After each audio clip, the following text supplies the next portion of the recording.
महत्त्वाची बातमी, राज्यातील शेतकऱ्यांच्या खात्यात उद्या 4,000 रुपये जमा होणार आहेत। पीएम किसान सन्मान आणि नमो शेतकरी महासन्मान निधीचे हे पैसे जमा होतील। शेतकऱ्यांना 6,000 रुपये देईल, म्हणजे महाराष्ट्रातल्या शेतकऱ्यांना एकूण 12,000 रुपये त्या ठिकाणी मिळतील।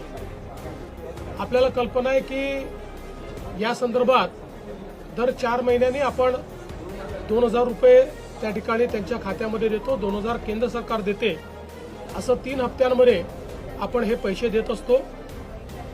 नमस्कार शेतकरी बांधवांनो, आजच्या व्हिडिओमध्ये आपण पीएम किसान सन्मान निधी योजनेबद्दल मोठी अपडेट जाणून घेणार आहोत।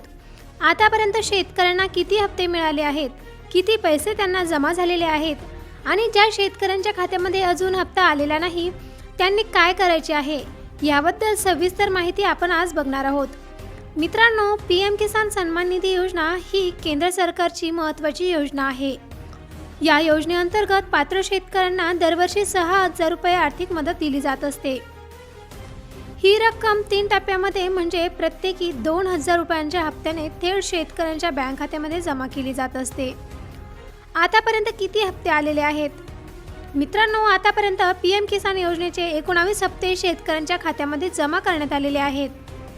प्रत्येक हप्ता 2,000 रुपयांचा असल्यामुळे ज्या शेतकऱ्यांना सुरुवातीपासून सर्व हप्ते मिळालेले आहेत, मित्रांनो आतापर्यंत पीएम किसान योजनेचे 19 हप्ते शेतकऱ्यांच्या खात्यामध्ये जमा करण्यात आलेले आहेत।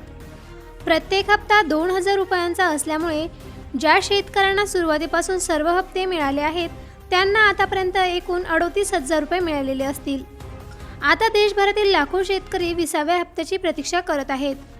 काही भागांमध्ये हप्ते टप्प्याटप्प्याने जमा होत आहेत, परंतु काही शेतकऱ्यांच्या खात्यात पैसे आधी येतात आणि काही थोडा उशीर होऊ शकतो।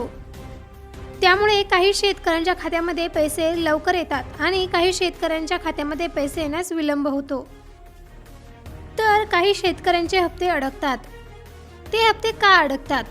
मित्रांनो, अनेक शेतकऱ्यांच्या खात्यात पैसे जमा होत नाहीत, त्यामागे काही महत्त्वाची कारणे असतात।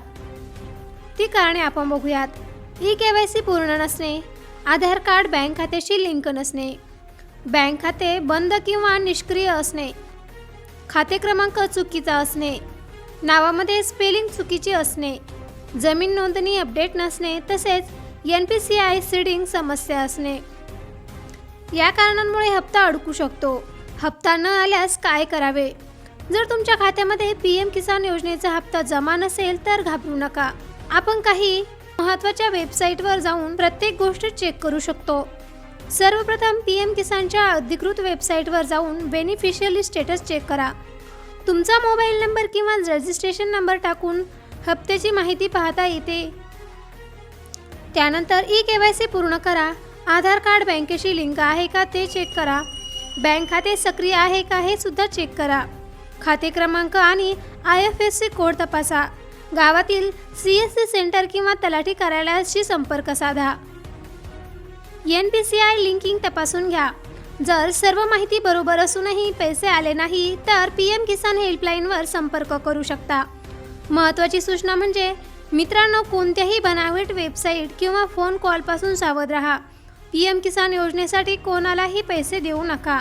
सर्व प्रक्रिया अधिकृत पोर्टल किंवा CSC सेंटरवरूनच करा।